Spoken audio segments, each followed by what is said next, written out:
எல்லாம் நல்லா வதங்கிடுச்சு. இப்போ வதங்கிட்ட உடனே நம்ம அரைச்சிக்க போகிறோம்.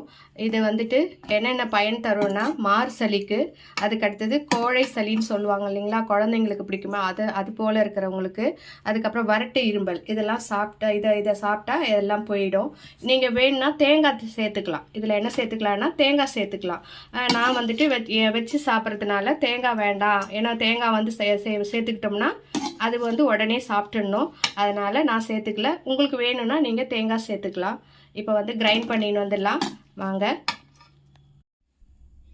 உப்பு சேர்த்துக்குங்க, தேவையான அளவு உப்பு சேர்த்துக்குங்க. உப்பு சேர்த்துக்கிட்டு கிரைண்ட் பண்ணிக்கலாம். வாங்க கிரைண்ட் பண்ணலாம்.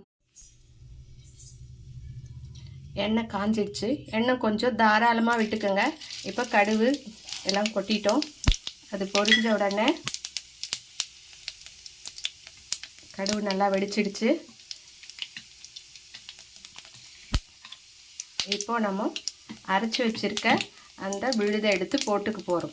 பாருங்கள், க்ரீனாக இருக்கா.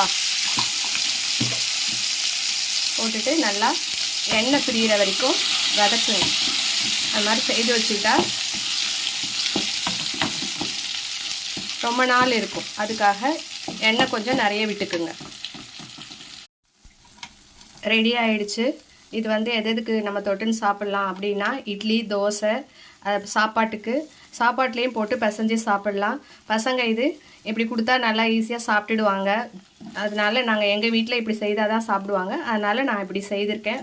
நீங்கள் சூப்பு, அடை எது வேணாலும் செய்து சாப்பிட்லாம். கிடைச்சா இது எங்கே கிடைச்சாலும் விடாதீங்க. கண்டிப்பாக இதை ட்ரை பண்ணுங்கள்.